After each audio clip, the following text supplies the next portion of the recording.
Attraction जो atoms को आपस में होल्ड रखती है।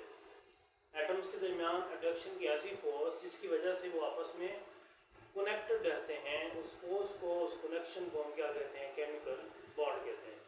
फॉर एग्जांपल जैसे दो दोस्त हैं, उनके दरमियान अट्रैक्शन जो है वो एक दूसरे के साथ इखलास के साथ है, इखलाक के साथ है, जो उनका रिलेशन है इखलाक के साथ, इखलास के साथ, मोहब्बत के साथ, इसी उनके रिलेशन को, इसी ताल्लुक़ को हम केमिकल बॉन्ड कह सकते हैं।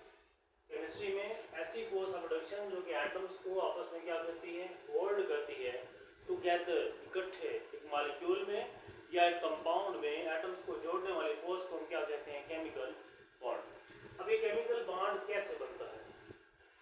जब भी दो एटम एक दूसरे के करीब आते हैं तो उनके पास दो पॉसिबिलिटीज होती हैं, दे अट्रैक्ट ईच अदर और दे रिपेल ईच अदर। अब वो एक दूसरे को या तो अट्रैक्ट करते हैं या फिर रिपेल करते हैं, दोनों पॉसिबिलिटीज होती हैं। मैं जनरल लाइफ से इसको रिलेट करता हूँ और कहता हूँ कि दो दोस्त हैं, अभी दोस्त वो बन रहे हैं, अभी इनिशियल स्टेज पे हैं, तो उनके साथ क्या होता है?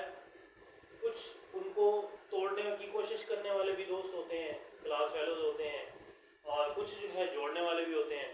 आपको उनके अंदर कुछ खसूसियात अच्छी भी लगती हैं, कुछ उनकी बुराइयां जो हैं वो भी आपको सामने आती हैं, कुछ डायरेक्टली सामने आती हैं, कुछ किसी और के बताने पे सामने आती हैं। अब ये दोनों चीज़ें, अट्रैक्शन भी है और रिपल्शन भी है। अगर अट्रैक्शन डोमिनेंट हो जाए रिपल्शन के ऊपर, अट्रैक्शन डोमिनेंट कब होगी? रिपल्शन के ऊपर, कि जब आप किसी और पे यकीन करने की बजाय अपने दोस्त को के ऊपर यकीन करके उसके साथ दोस्ती करेंगे, ताल्लुक बनाएंगे, तब अट्रैक्शन डोमिनेंट हो जाएगी। और हमेशा जब भी अट्रैक्शन डोमिनेंट होती है तो एटम्स एक दूसरे के साथ कंबाइन होते हैं, कनेक्शन बिल्डअप करते हैं, एक दूसरे के साथ नेटवर्क बनाते हैं, तब वो अपनी एनर्जी को क्या करते हैं?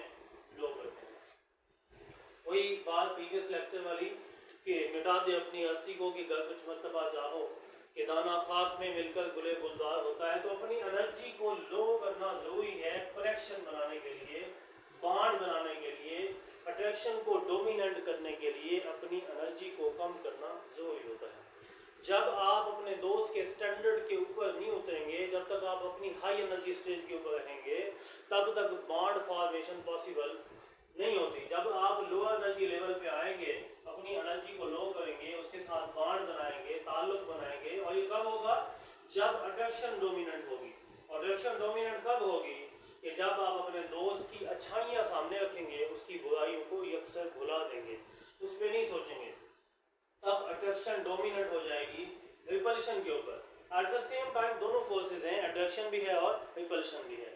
अगर अट्रैक्शन डोमिनेंट हो जाए रिपल्शन के ऊपर, देन एनर्जी जो है सिस्टम की लो हो जाती है, यानी दोनों एटम्स जो है वो अपनी अपनी एनर्जी को लो करते हैं कि वो इक्वल एनर्जी लेवल पे आ जाए, तब वो आपस में क्या करते हैं? बॉन्ड बनाते हैं, और इसी बॉन्ड को हम कहते हैं केमिकल बॉन्ड। और ये बॉन्ड भी बहुत स्ट्रॉन्ग बनता है और एटम्स आपस में कंबाइन हो जाते हैं और बॉन्ड बना देते हैं। अगर उनके दरमियान रिपल्शन डोमिनेंट हो जाए, फिर क्या होता है? अगर रिपल्शन डोमिनेंट हो जाए तब तो समझे उनके साथ एक दूसरे के साथ कदा कलामी होगी, बहस मुबाहिसा होगा, फाइनली सेपरेशन हो जाएगी। बिल्कुल इसी तरह एटम्स अगर एक दूसरे को रिपेल करें, उनमें रिपल्शन डोमिनेंट हो जाए, देन क्या होगा?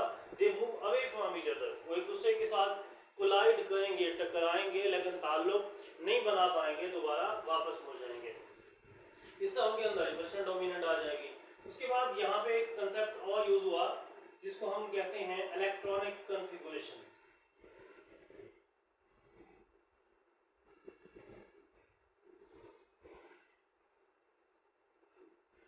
इलेक्ट्रॉनिक कॉन्फ़िगरेशन क्या होती है? इलेक्ट्रॉनिक कॉन्फ़िगरेशन द हकीकत अरेंजमेंट है इलेक्ट्रॉन्स की around the nucleus in shells and subshells. Shells और सबशेल्स में इलेक्ट्रॉन्स की अरेंजमेंट है न्यूक्लियस के अराउंड।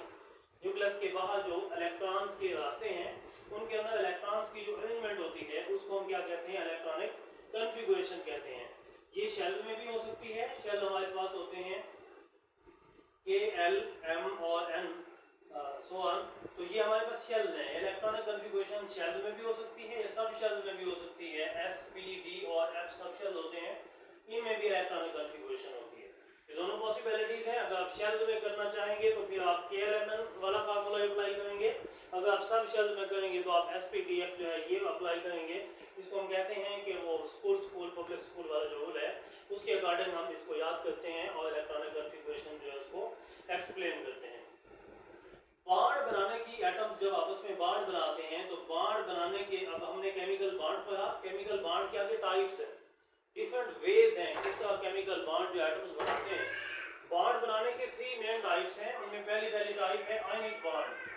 जब एटम्स के आयन्स जब आपस में बॉन्ड बनाते हैं उनसे बनने वाले बॉन्ड को हम कहते हैं क्या, आयनिक बॉन्ड। उसके बाद कोवलेंट बॉन्ड क्या होता है कि जब एटम्स आपस में अपने अपने वैलेंस इलेक्ट्रॉन्स शेयर करके बॉन्ड बनाते हैं उससे बनने वाले बॉन्ड को हम कहते हैं कोवलेंट बॉन्ड। और जो आयन्स के दरमियान पॉजिटिव चार्ज और नेगेटिव चार्ज वाले आयन्स के दरमियान बनने वाला बॉन्ड आयनिक बॉन्ड होता है।